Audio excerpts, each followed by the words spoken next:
Hey everybody, hey everybody. Come on in the room. Come on in the room and happy Thursday. And you know every Thursday now we are talking Downton. So we're back to talk episode 5 of season 1. I hope everyone's having an amazing day. Tyra, how are you today? As cute as a button over there. How are you feeling and are you ready to get into all things Downton? Oh, great. I'm great. Cooking, sheltering these children. I'm wonderful, though. I cannot wait to talk about this episode. Like, I keep waiting on the show to fail. Like, in the worst way, I am waiting, like, oh, okay, they have to, like, decline in some way at some point. Also, let me find out y'all had an extremely solid first season all the way through. Incredible. It was just good. It was a phenomenon. It was an era, it was. But hey everybody, hey Tremaine, good to see you, sis. Good to see you and welcome. Hey Anakin, not Vader. Welcome everyone. Yes, welcome, welcome. Hey Tony T, what's good? Hope you're having a great Thursday. Pretty girl, what's happening, sis? Hey y'all, there's so many people I could punch in the face. Daisy, Thomas, O'Brien, Edith too. Cause what are you doing, ugly? What you doing, ugly? Oh, okay, I got some words for y'all. Because leave Edith alone. Hey Jazz, what's going on? Hey Ashley, hey Chat. Hey Ordinary You. I'm here for the Downton of it all. Listen, of it all. Of it, heavy on of it all. What's going on? I hope everyone again is having an amazing day, but we're not going to go too long because we have a live immediately following this one at 8:30 p.m. Eastern Standard, where we'll be talking Gen V. I just wanted a shameless plug. You know what I mean? Let y'all know we got more than one trick over here. These ponies got more than one. All right. But Tyra, getting into the episode, we start here every single week. Overall thoughts of episode 5 because some stuff happened. Yeah, it did, girl. Overall thoughts. Mary gave them cakes away. When we thought it was just the one that winged, maybe the one that stink. Maybe. No, Mary gave away them cakes, girl. She gave away them royal cakes, and ain't no coming back from it. I was very surprised at this episode. I thought that we would have a little longer to kind of fester in our secrecy. Daisy said no. Daisy, God damn it, Daisy. But Daisy said no. Everything's great. Like the pacing is exceptional here. I don't know. I need to go see who was writing over here and who's executing the shows. Because I need them to go over there and show some people a few things. The pacing is just really, really great. And as much as y'all like to think I love a good blood and gore situation, I like character building and I like really good pacing and storytelling. This is that. I'm intrigued. Every single episode, I was like, so let me see where they're gonna film me. Every time they are cooking with every single character here. It's not one person here that I don't give a damn about, and it's not really hard for me not to care about a character and want you to get the hell out of my face. I cared about this story, and I cannot wait to see where we're progressing. Episode 5 was just as good as episode 4, 3, 2, and 1. That's the thing. And I mean, people, spat on public broadcasting networks and viewers like you. But I'm telling you that they were cooking over there, especially when you got into the Masterpiece Theater streets. There was some good stuff over there. Yeah, I agree totally. Episode 5 is just, I mean, it's as good as the others. And I love that because we're not in competition from episode to episode. It's one of those shows that you can just watch and enjoy. Like, I can just enjoy it because I know it's going to stand and deliver every single time. This episode did some things for me. It did, because who gonna have the last laugh? I said, all right. I mean, blood or not, sister or not, name or not, what are we gonna do over here? Not only did it answer some questions, it sparked some new questions, and I love that for us. But getting on into the events or to the characters, because this is how we do. Cora and Robert, Tyra, baby, our daughter's a whore. The people know it. We got to get her married off. Outside of that, they were really kind of just navigating each other. And I really like how we're, this kind of the wealthy class in this time, really not being mindful of the little things that they say that can set off an incident. And we got it from both Cora and Robert this time. Robert, of course, with his missing jewelry box, and Cora with, changing the menu, discovering that Miss Patmore is going blind. What did you think about Cora and Robert just kind of being oblivious to the downstairs and their characters in this episode? Girl, I need another image because every time I see Cora in this hat, I want to see Rose getting out of that car and she's about to board the Titanic and meet Jack. That's what it gives. But Robert, hush. Robert, it was not met with any malice from Robert. He was just really like, well, hell, where's my, my blue, embroidered box with my valuables? It doesn't just come up missing. Maybe everybody's sweating down them stairs. The help was in need of help. Because if something doesn't go the right way, we could easily be fired. But it's like very minimal to him, and he's not really trying to cough up or strike up any hairs. It's just like, oh, I wonder where that went. I'm gonna find that. Maybe go ask people. Like, no, baby, I didn't steal nothing.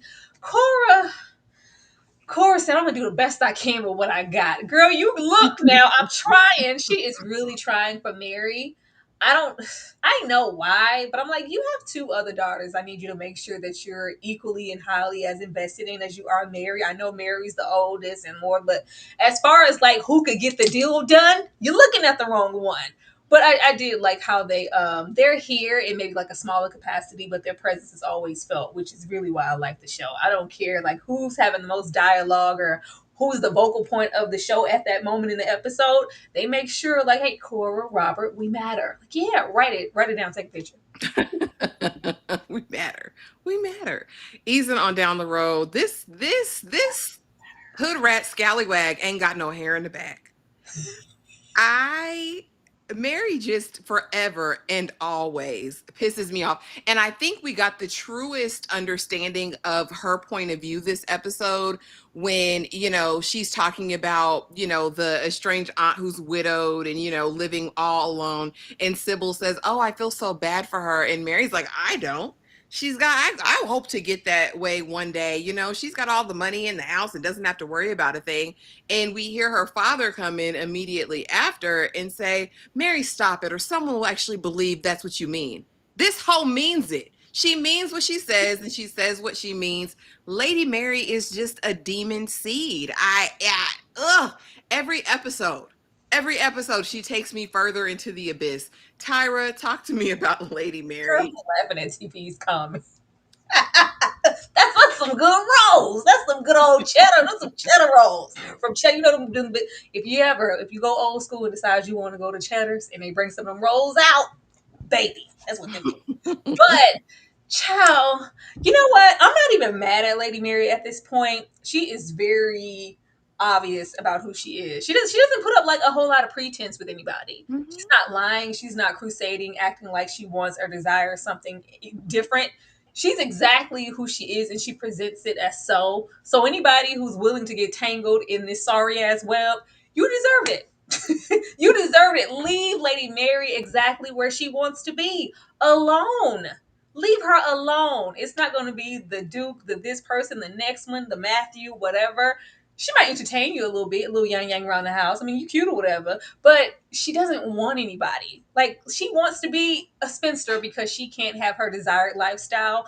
She just would rather be left alone. Leave Mary alone. The more they continue to not leave her alone, it's just going to get worse because they're trying to turn her into something she just isn't. Yeah. I mean, and I don't doubt that she would get married, but it's got to be on her terms. Mary is a person who wants everything her way or no way at all, and she's willing to go nuclear for that. And I just despise it because, like, while she does have no pretense, Tyra, she's exactly who she is. You have a mother and father who are forever, and a sister in Sybil who want to pretty it up and make it cute. Like, oh no, that's not really Mary. She just talks that way. That's not really her. No, it's really her.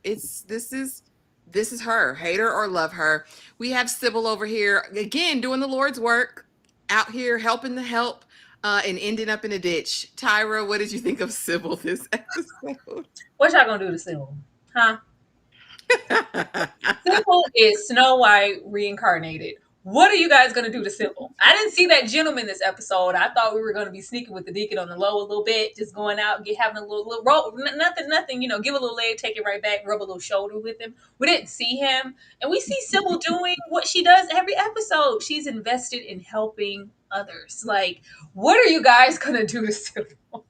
Do like, are they gonna give her hay fever or something? I don't know. Like, what is one of the sicknesses of the time? I don't know. You'll give her like polio or something. I don't know. Diphtheria, Girl, polio, yeah. girl. Like, what are you gonna do? Like, cause she can't, which Tuberculosis. I hate. I would love just like a perpetually like great character who just gets to just this like this is we can't like I know you guys are setting me up and it's upsetting me. It's upsetting me. I know that the you can only go one way with Sybil. You can build her all the way up, and then you're going to break her down. Like, leave Sybil alone. Don't take her through there. And every single time, I'm waiting for like a minor hardship for her. Like, okay, so life isn't all sunshine and lollipops for Sybil, and some good deeds do go punished. Like, no, it's like everything's just like, well, yeah, come on, this was no problem. You didn't get it. Okay, we'll try again. Like, y'all y'all gonna mess up Sybil. I'm just gonna be so hurt for her because she's such a good person. Not you going through it and ain't nothing happened. Not even a wink. I just know I can feel it. Please. Thank you, A, for the $9.99 super chat. What do y'all think is different between the way Downton hit off the bat versus the first season of Gilded Age? I enjoyed Gilded Age and love the way season 3 wrapped up, but I always noticed a difference. You want me to go first or you want to go first, Tyra? You go first. I'm a period piece girly, so I be down in the streets, and I don't mind when it comes to a period piece. If we're belaboring some of the points, and if it's a little bit drawn out in terms of exposition, that doesn't bother me. I will say with Gilded Age, in comparison, and I will give it to him that he's writing 1880 versus 1912. So there is a shift in society, and he's writing from an English perspective and then an American perspective. So I kind of see some of the changes that he made, but honestly, in my opinion, Gilded Age is just a better show. In the first season, if we're talking 1-to-1, bar for bar, season 1, Downton is better than Gilded Age's season 1, period. Now, like you said, by season 3, Gilded Age is over here and we're doing what needs to be done. But I will say the way that you're enraptured and immediately invested in Downton, they didn't do that over there in Gilded Age. And I can be honest with that. Tyra? Gilded Age feels like the redheaded stepchild of the show. This feels like a writer who knew exactly what they wanted to do and how they wanted to execute it.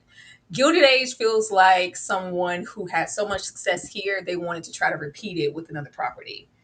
It just feels so far removed, but also really stepsisters of these same characters. I feel like we could take the characters from the Gilded Age and put them side by side with several people here, and it's almost kind of copy and paste. It almost feels like there was no there was growth, but there wasn't as much. It was like, well, let me try to replicate something that was so successful for me.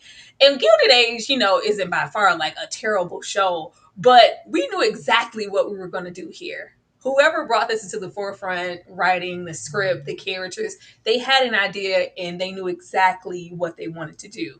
Gilded Age feels like it was like, well, we put the beautiful gowns first. Like, okay, we have this much budget and we know about the Dollar Princess, and we're going to have these familiar properties here, and we're going to embark on what I guess surface level, what the Gilded Age would represent.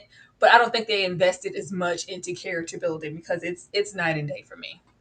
I'll say this. I feel like Gilded Age eventually found their way. Yeah. I think, and I don't want to say Julian Fellowes was out of his depth as far as tackling the American Black experience of the time. But I will say, once we got certain writers in the room and a certain director, I think it helped to shift things. I think it did have to find his way, because I don't know if per se he knew how to write to those specific characters. And I agree, Pink Moon Kitty. I think we spent a lot of time majoring in the minors in Gilded Age. As far as that first season, we focused on some of the wrong characters. Like, in my opinion, Tyra's damn Sleeping Beauty or Snow White, she should have not have been a focal point, like not a main character that we were interested in. And some shows just take longer to build. I love both of them though. Now I I'm obsessed with Gilded Age at this point. Mr. Bates and Miss Smith Tyra, where are we at with these two? I told you that was her man. I told you that was her man, I already know, like, I knew Mr. Bates was hiding something. I knew it was something bubbling under the surface. It's like, girl, I got secrets. I was like, I knew you had secrets. Who you killed, Mr. Bates? Please. Whose body did you marry? Who did you say you sleeping with the fishes to, Mr. Bates? I really like their dynamic.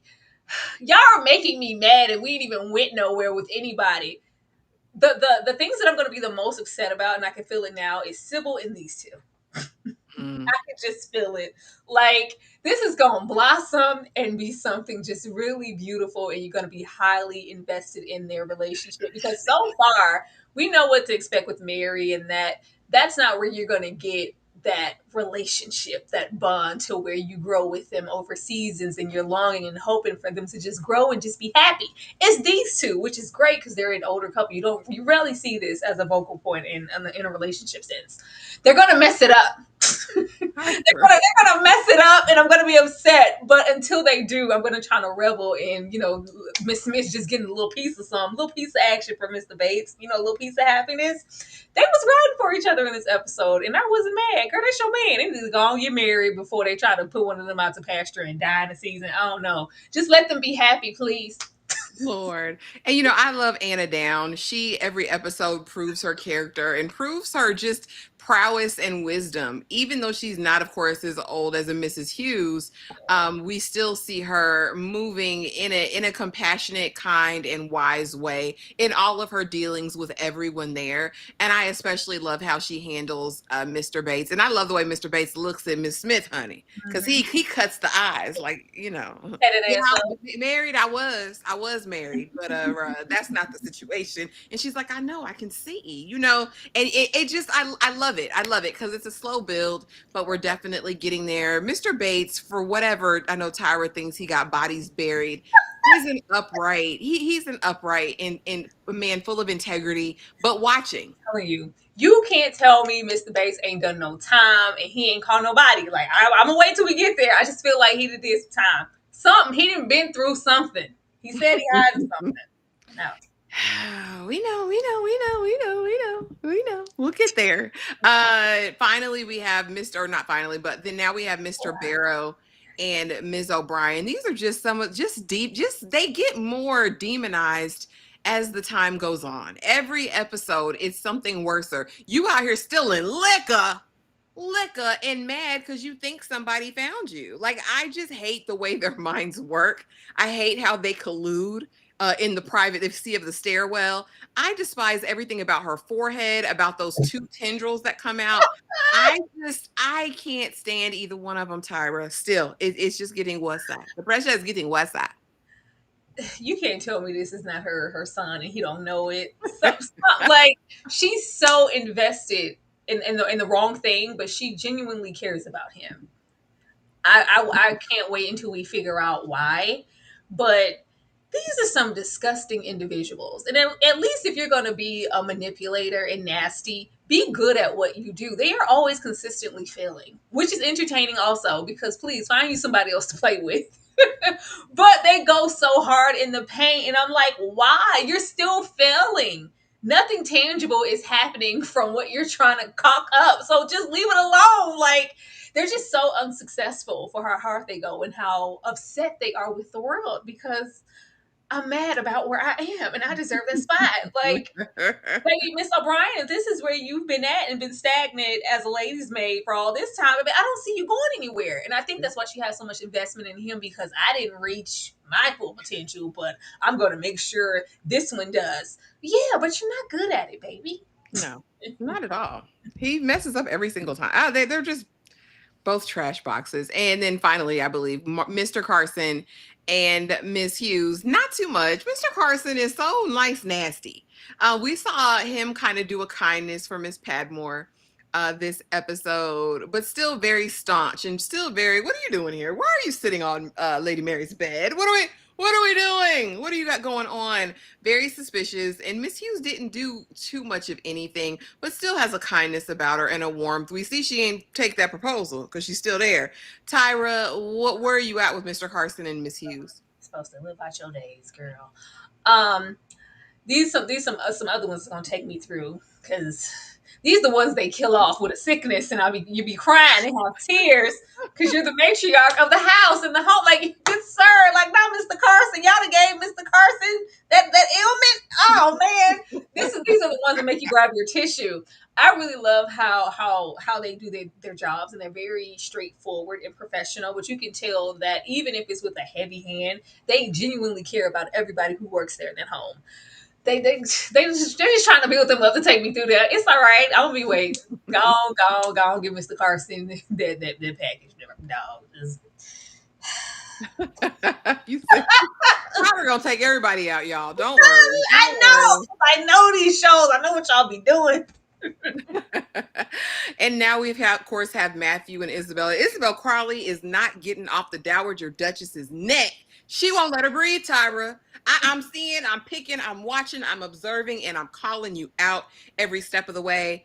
And Matthew's nose is so wide open for this woman who ain't studying him, Tyra.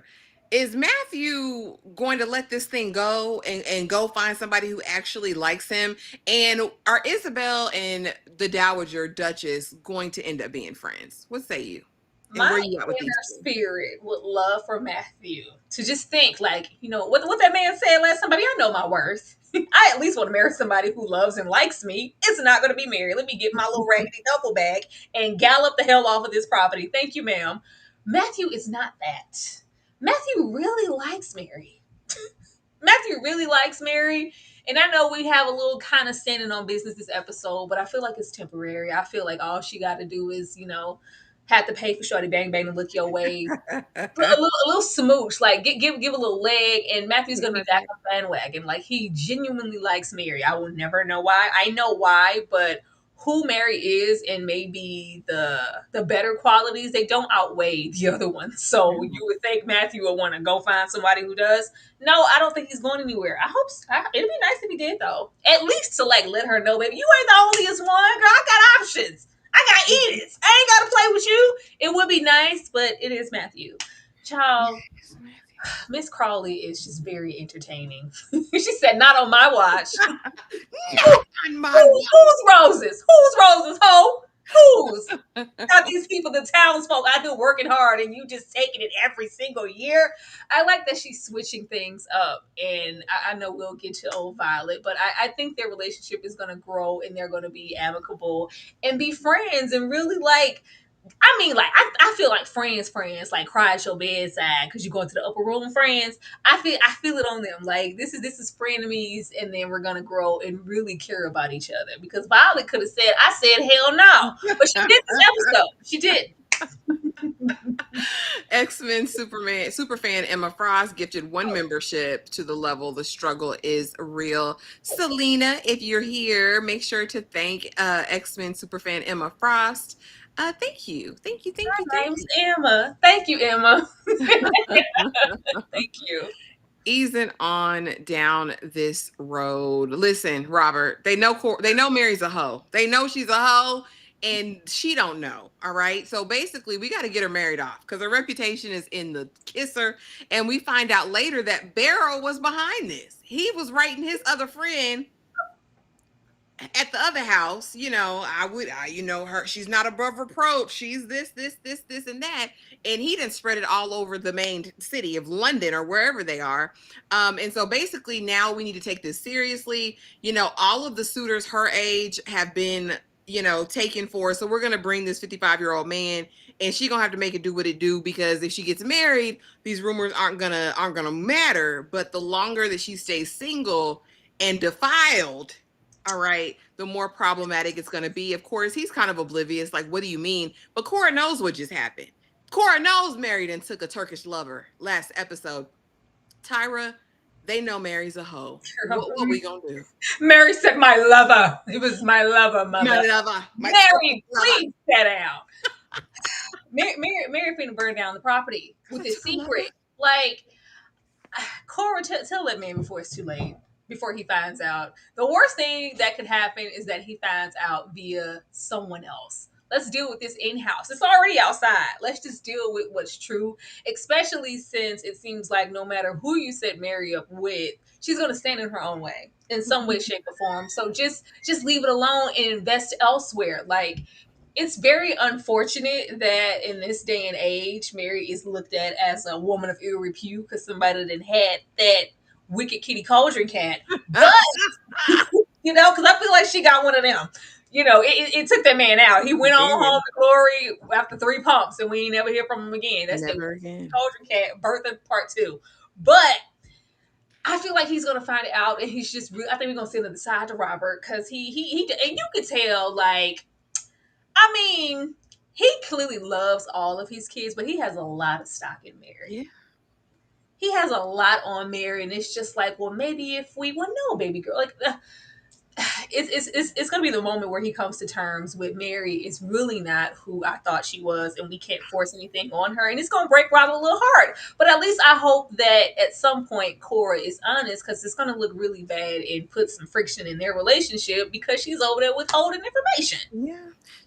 Mary is definitely Robert's favorite, and lightweight chorus too. They both go up for Mary like no other. Like even and again, Mary's problem is that they've excused her poor decisions and poor behaviors her whole life, and so I mean, this is what happens. You get a monster.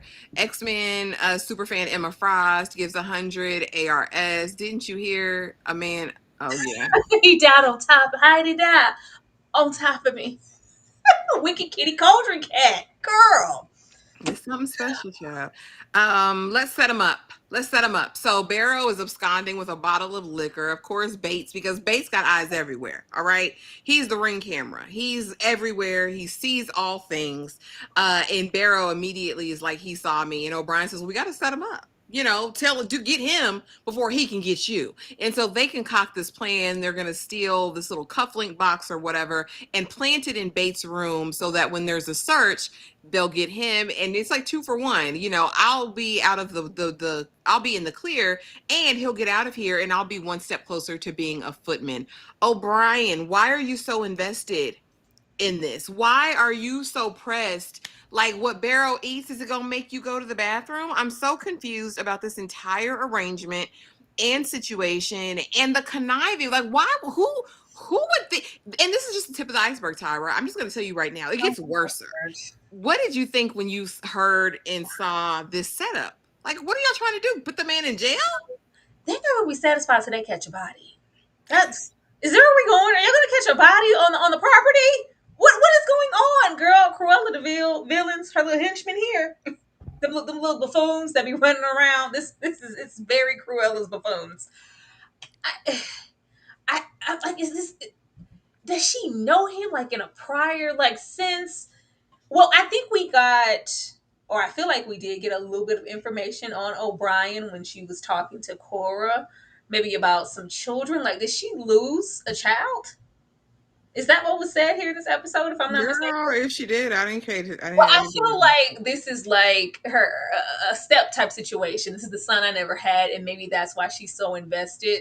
But I just need them to find something better to do with their time. I think if we put as much intent into our actual jobs or whatever our ambitions may be, we'll be more successful in that way. Because y'all put a lot of energy into this to just have it go astray and get you nowhere. But I wasn't surprised at him. Maybe the fact that, like, you deaded me over by letter, gossiping with your buddy. Like, are you crazy? And now it's all over. Well, all I did was tell. Yeah, why? Especially what I'm not understanding. I thought that he was going to try to take that information and maybe leverage it in a different way. Because I mean, you have something like something strong. Like, we don't want to get out.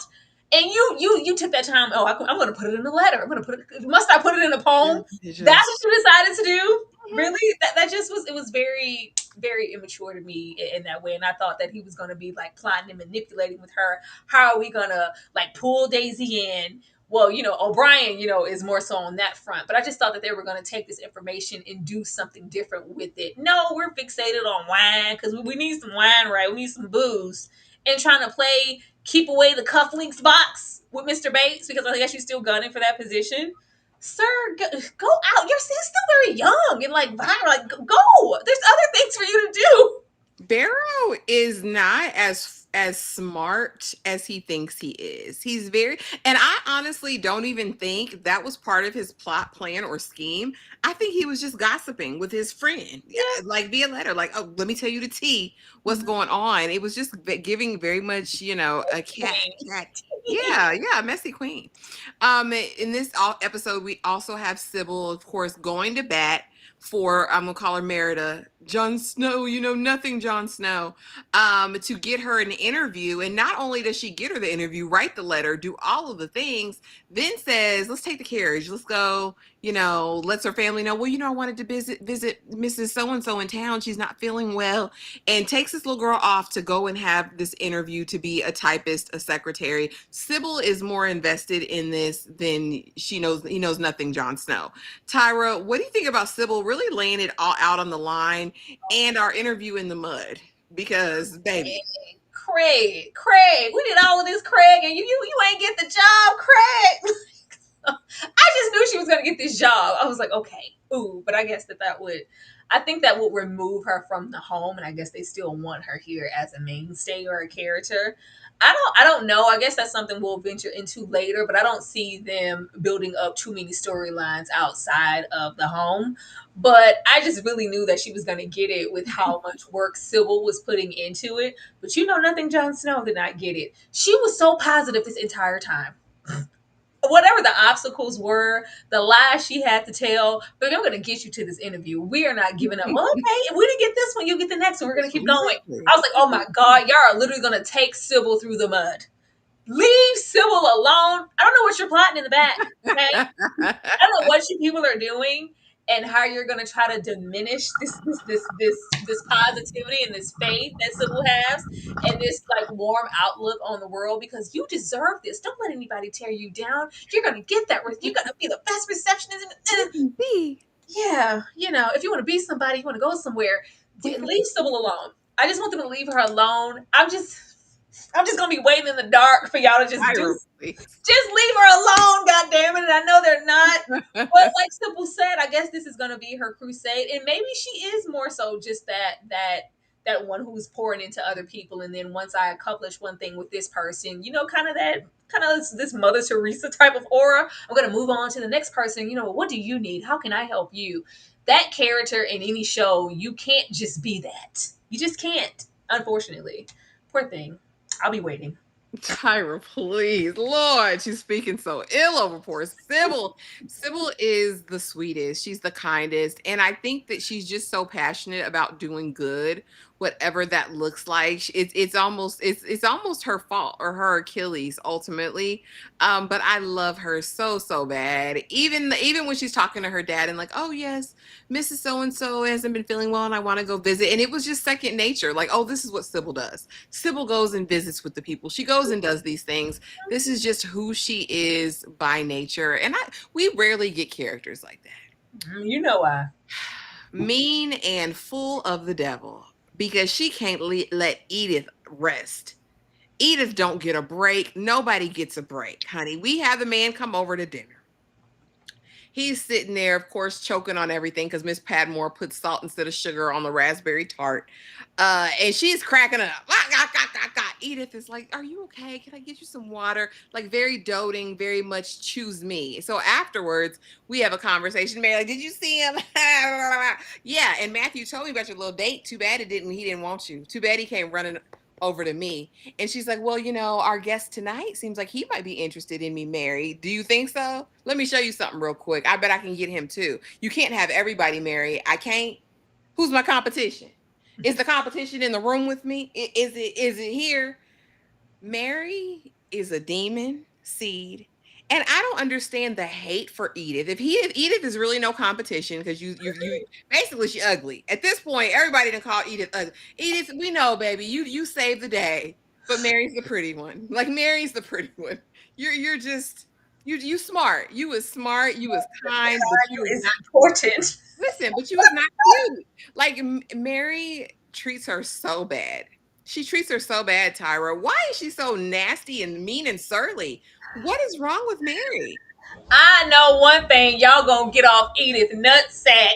Edith not ugly. I'm just telling you what they say. I don't think Edith's ugly.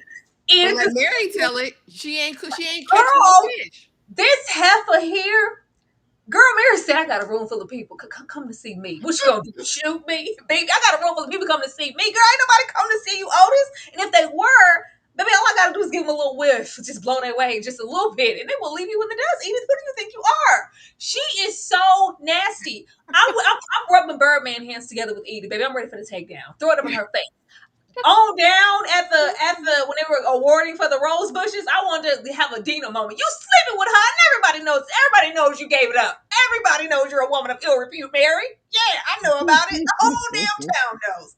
I want everything to blow up in her face. I did not appreciate the way she treated Edith. I really thought that if I thought Edith was going to play differently here. I thought Edith was more going to be like conspiring because she has so much deep rooted resentment from Mary, but Mary in turn wasn't doing like double work to just throw malice Edith's way because I don't have to. You're just not that, and I am. No, you're going hard. Yeah. You like slaying all kind of mud towards Edith. So whenever Edith decides to conspire and drop bombs, I'm here for it. I'm snickering with her. I'm okay with it. She was nasty woman. Nasty, nasty work. And to your sister, you got to be a cold piece for that. The Dowager Duchess cheating in the Rose Festival, honey. They're having like their annual, flower competition and flower show. And we find out the Dowager has won the best roses like for eternity. Like nobody else wins but her. Although Molesley's father apparently has really the better roses. Violet comes, or not Violet, but Isobel comes in, clocking the tea and asking her, why do you think you've been the one that always wins? And she says, because mine are the best. They're just the best. And so in this moment, I really thought Violet was going to be over here. And it's going to stay the same. It's going to stay the same. But of course, I have a slide for the very end. But what did you think about her being the only one really in the running and everyone really acquiescing to the Dowager, all the townsfolk? Girl, the way it took me 5 business days to realize she wasn't really kneeing in the earth her damn self with her roses or her prize, whatever, petunias. I was like, ma'am. She's like, well, my gardener, your gardener? Baby, this man over here is working in the earth every single year. What do you mean you're gardener? I was like, that should be just a splice right there. You disqualified. You ain't touching these rose bushes yourself. I want to know how far this trickles down. Like, what else has, the town just been kind of allowing because, well, these are the dowagers. This is let Violet take it. Well, just let Mr. How far does this trickle down?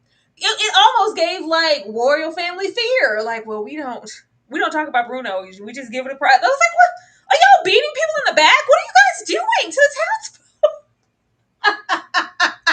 It was like it was giving ruling with an iron fist. I was like, is there a ban on freedom of speech? Like, how far does this go? And I know it's probably out of loyalty and respect for who they are. I don't think they got people chained up in the back of the field.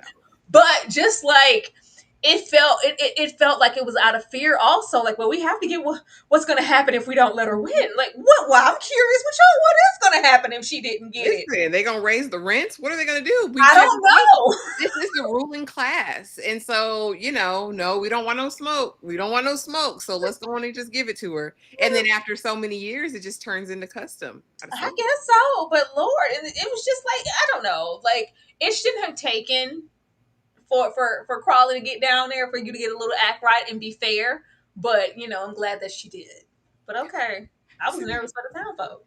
She was nervous for him. Like, what's she gonna do? Lord, so we quickly find out what's going on because Anna knows. Anna knows what's going on, and baby, you gotta fight fire with fire. So here's what we're gonna do. You're gonna go to your room right now. You're gonna search and find this box they planted. Then what you're gonna do, you can put it in his room or give it to me, and I'll put it in O'Brien's room because we're gonna fight fire with fire. Okay. Then we're gonna call the people. They're gonna do a quick search before they have time to go in and fix anything. Mystery solved, problem solved, baby. And of course he's gonna do the noble thing and put the box back where it was. But it was cute to see. It was cute to see them scrambling, flipping them rooms and doing the most. Were you surprised at Anna coming with this plan, like fight fire with fire? What'd you think? Because she kind of gives goody two shoes. Like, no matter what's going on, I'm going to take the high road. I shouldn't have known better, though, because she carried that body into that room. She helped with the body. She got that plan. Like, we got to find somebody who has just as much to lose. Let's go wake up your mom. So she's whip smart. She got a little bit about her, but I was like, oh, she said, not my man. Sending my man where? I ain't even got to get none of that shit. We ain't even, took a long walk in the park and held hands. Y'all not sending my man away yet. Where else I'm gonna find another man? I don't do nothing but live in this house. Yeah, we're gonna switch it out. We're gonna switch it out. I was very surprised at her, but I like that she was on her toes and she was gonna ride all about Mr. Bates because it's not only is it not right, we're not gonna do this because it's not right, but this is my man. He don't know it yet, but this is my man. I need him in the house. Don't mess with my man. That's definitely what it gave. Like, don't mess with my man. All right. But I liked how astute Anna is. She's paying attention. She's watching. Like, oh, I know what this is. I know exactly what this is. Get them. But what did you think of Bates' decision not to plant it on them? That's because he's a good man, Savannah. He's a good man, Savannah. And I also think he just liked the idea of being able to toy with him. That was enough for him. Like, yeah, I just like to see them running around like chickens with their heads cut off. I think, which I hate, what I think I said last week, this is a good man, Savannah. Very positive, but there's something seething underneath there. I don't know what the hell them two latchkeys would have to do to send him there. I think because you're bothering Daisy, you're doing this with Tommy and this and that. I think it's going to be something diabolical. Then he's going to show out. I'm telling you, I hope they ain't killing nobody down on the property. But I think it's going to have to be something very heavy for him to act out of character. Because I think he's practiced from whatever, Sing Sing he came from, for whatever bodies, I don't know. Whatever he did, he's trying to, like, okay, we're going to Put that suppress behind him. Put that behind me. I'm moving forward. I have this job. I have this prospect of Anna. I get to be here with, a longtime friend, little comrade. This is all fine. This home isn't all bad. I'm not going to let anybody take this away. They're going to have to do something really bad. I don't know what it is, but we'll see. We'll see. Easing on down the road. Daisy knows too much. Lord, jeez. Daisy pissed me off. Girl, and she gave Edith the ammunition, all the ammunition Edith needed. And that's my thing about O'Brien, because that heifer watches too. Just like we just said, Anna be watching, that heifer be watching. O'Brien was looking at Daisy. I just feel a ghost. I feel a ghost. I don't know. I was in the room and it just, the Turkish lord died there. The other died there.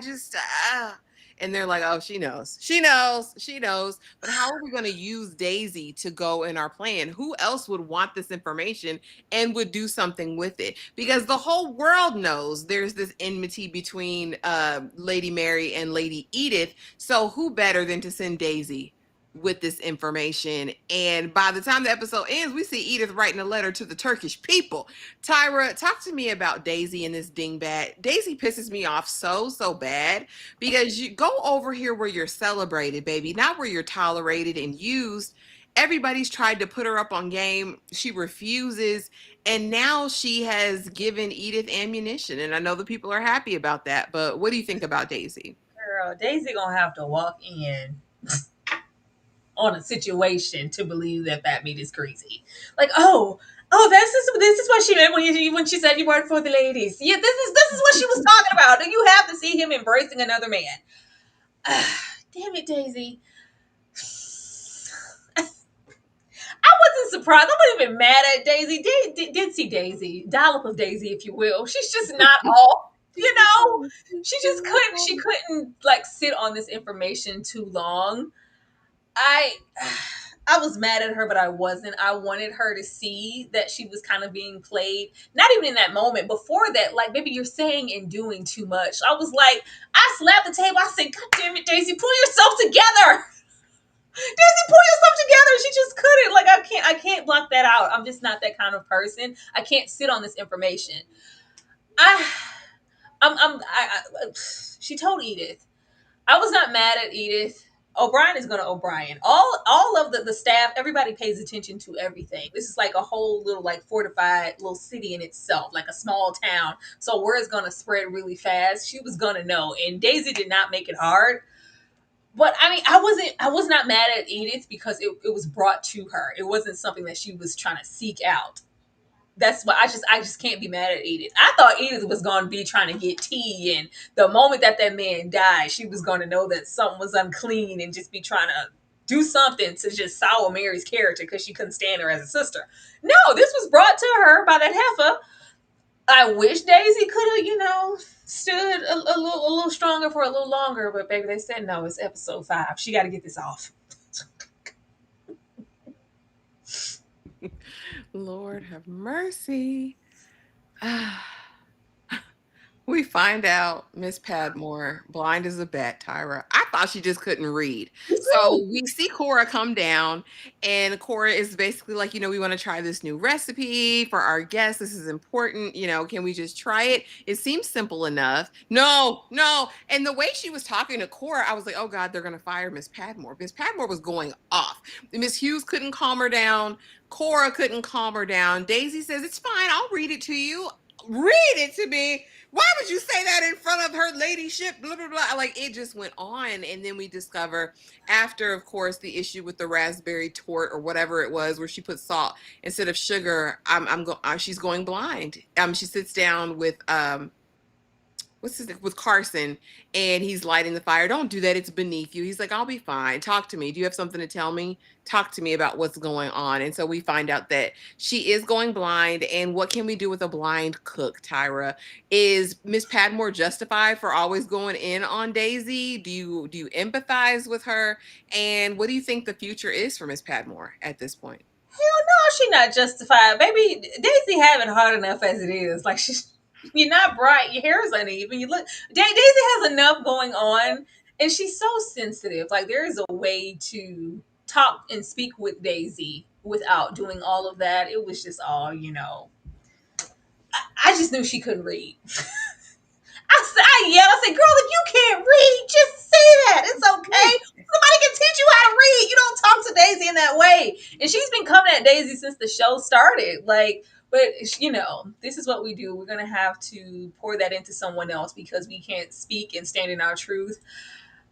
This is sad. This is very unfortunate because we know how tight it is around there to even just get a job in general. Now she's going blind, and we know that she's not going to be able to hold this position for much longer. Because Carson is the man of the house, baby. Yeah.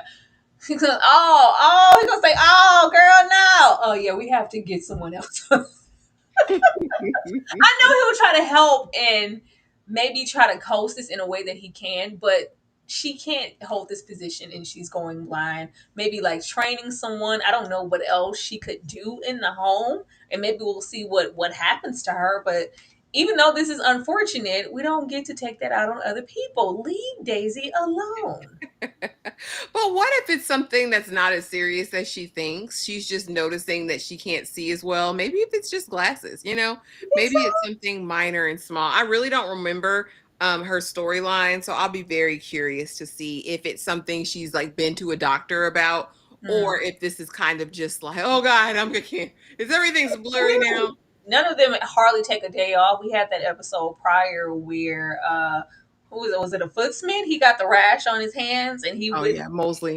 He didn't want to take 5 minutes to go see about himself. So it could be something, but I was just like, girl, if you need us to teach you how to read, just say that. I really don't think Miss Patmore can't read. What's going on?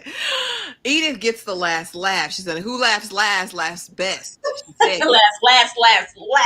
What? Listen, that's what she said, right? Beef. Have fun, Mary, for now, because I got your tea. I know you, ho. I know exactly what's going on. And again, we see her ending writing this letter to the Turkish people, letting them know, I guess, the truth about what happened. Where is this going to go, Tyra? Is she going to mail the letter? Is someone going to intercept the letter? What do you think comes of this?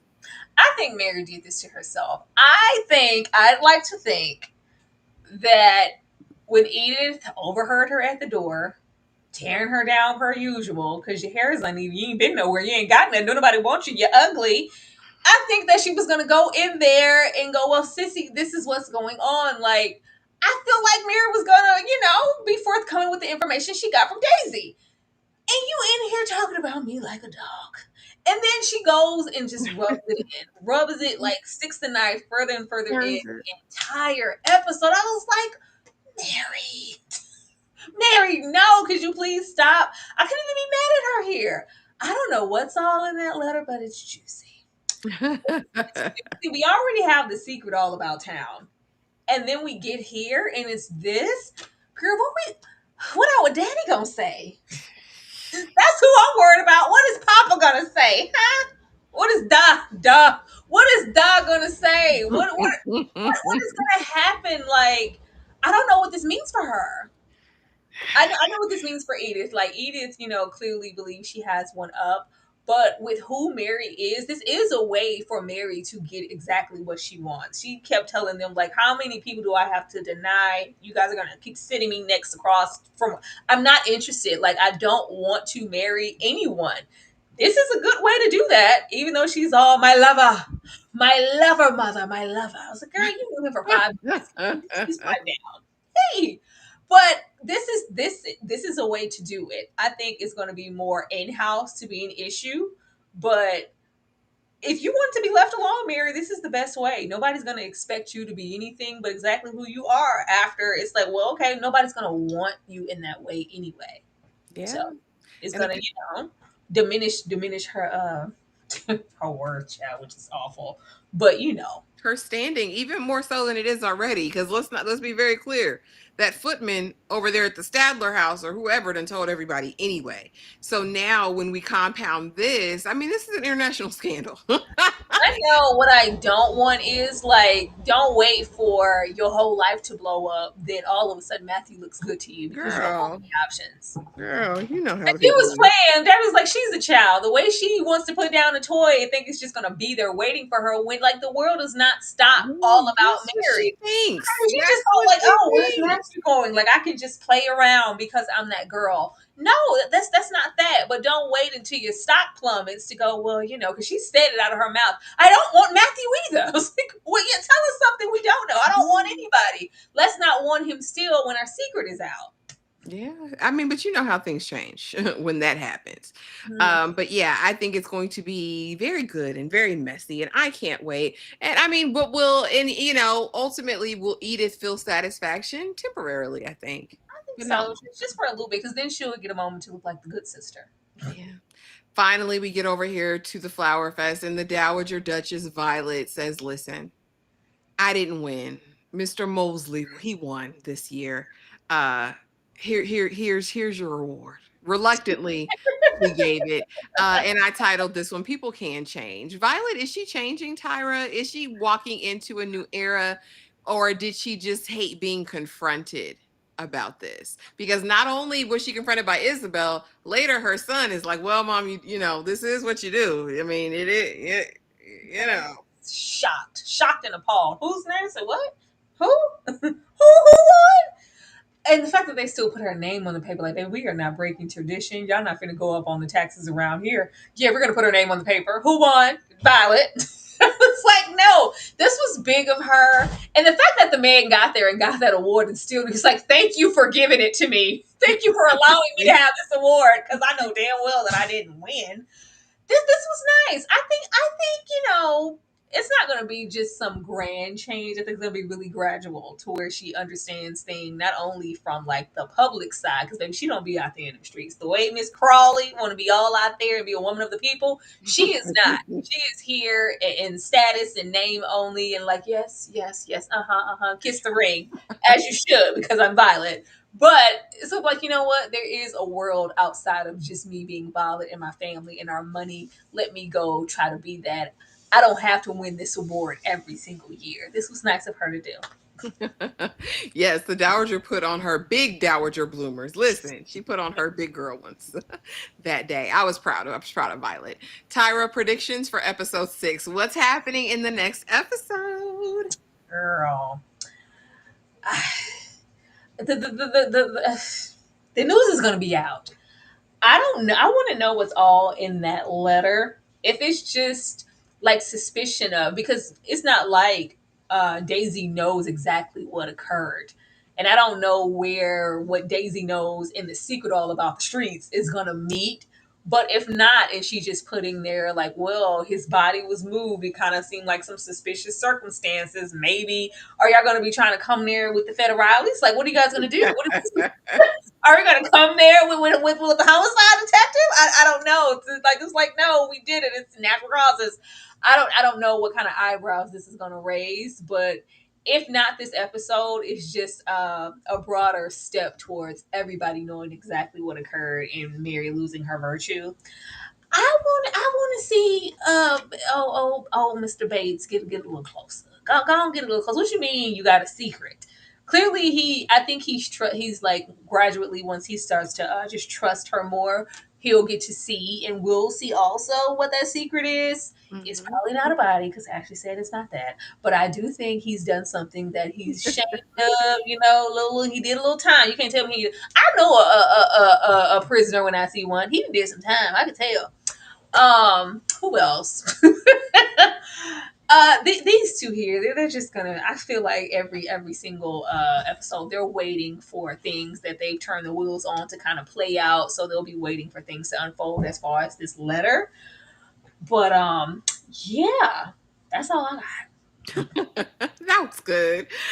Pink Moon Kitty. It's either 6 or 7. It's Season that. 1 was very, very short, and I don't remember if it's 6, but it's either 6 or 7. It's no more than 7 episodes in the first season of Downton. Them power outages. Get on my damn. No, Bookworm. It's good to see you, Zobo. I hope he gets restored very, very quickly. Um Okay, Diane Reese said, yeah, there is a episode 7. Okay. Yeah, I knew there wasn't any more than 7. But you guys, that was Downton Abbey, season 1, episode 5. Come right back in about 15 minutes. We will be right back to talk Gen V, the season 2 premiere, episodes 1 through 3. We're going to chop it up. So be there or be square. Tyra, anything else you want to let the people know that's going on? Yes, I would. Friday, us and some other lovely folks will be getting into the latest season of Reasonable Doubt. Go and watch Reasonable Doubt, y'all, and join us tomorrow. It's definitely going to be a good time. It's anytime we get over there with Jackson, her husband, it's a cackle, and it's something that you don't want to miss. So if you watch Reasonable Doubt and you want to get into some good commentary, be sure to join us tomorrow. Everybody's links and everything should already be up for you to put them notifications on. Yes, yes, yes. Well, guys, thank you so much for being here. We will see y'all in a few short minutes. And thank y'all for coming out and supporting the stream tonight. We really, really appreciate it. If you haven't already, be sure to like, comment, hit the notification bell, and subscribe if you're not already subscribed. We will see y'all in the next video.